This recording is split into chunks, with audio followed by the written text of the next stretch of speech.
Comment enlever un nœud à son chat sans passer par le coup de tondeuse ou le coup de ciseau qui flinguera la fourrure de votre chat? On est bientôt à l'automne et la fourrure de votre chat elle va pousser énormément et du coup même si vous le brossez régulièrement, les nœuds vont arriver. Du coup pour enlever un nœud à votre chat sans lui faire mal et lui causer de dégâts à sa fourrure, on a la technique et le matériel et on vous explique tout. Vous avez repéré un nœud, pas de souci, on attaque avec le peigne à dents longues, à pointe large ou serrée en fonction de la fourrure de votre chat et le démêlant. On n'oublie pas la base du toilettage, on n'enlève jamais un nœud à sec, toujours avec un démêlant. Première étape, on a repéré un nœud, on prend le démêlant et on asperge toute la zone. Deuxième étape, avec le peigne, on va écarter toute la zone autour du nœud afin de laisser uniquement en évidence le nœud. Cette technique, c'est pour les nœuds débutants, très légers. Et le démêlant, on le laisse poser au moins 1 à 2 minutes, le temps que le nœud s'imbibe bien. Une fois que la zone tout autour du nœud a été aspergée de démêlant et que le nœud est uniquement en évidence, vous prenez votre peigne à dents longues, vous piquez sur la peau, ça ne fait pas mal, vous crochetez d'un quart de tour et vous faites des petites oscillations et vous remontez tout doucement et le nœud est parti. Si vous tirez trop fort et que le nœud ne part pas et que le chat a mal, vous arrêtez. On n'oublie pas, on n'est pas là pour lui faire du mal. Surtout que le chat, lors des prochaines séances de brossage, il va s'en rappeler et il va être bloqué. Deuxième technique, si le nœud résiste et que le chat a mal, on prend le peigne à dents crochetées, spécial nœud. Avec celui-là, généralement, 9 fois sur 10, le nœud il s'en va. Même procédé, on prend le démêlant, on asperge tout autour et avec le peigne, on écarte tous les poils sains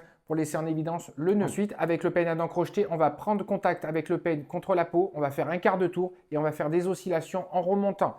Je prends le contact avec la peau, je fais un quart de tour, je fais des petites oscillations et le nœud, il s'en va. Pourquoi? Parce qu'il a un petit effet rasoir, il y a des petits poils sains qui sont enlevés, mais 99% du nœud est parti et le chat, il n'a pas du tout eu mal. On prend contact avec la peau, on fait un quart de tour pour attraper le nœud et on fait des petites oscillations en remontant tout doucement et le nœud, il part tout seul. Si le nœud est trop important et qu'il ne part pas malgré tout et que vous ne voulez pas utiliser le ciseau parce que c'est dangereux et que la tondeuse fait énormément de dégâts, on utilise le rasoir, la Furminator. Avec le rasoir Furminator, on va faire tout simplement des petits mouvements de haut en bas pour tout simplement raser le nœud. On attrape le nœud avec ses deux doigts, on décolle légèrement vers le haut et avec le rasoir Furminator, on fait des petits mouvements de rasage pour décoller tout simplement les poils et enlever la boule de poil. Voilà 3 techniques pour enlever un nœud proprement à son chat sans fracasser sa fourrure et surtout sans le brusquer et lui faire mal.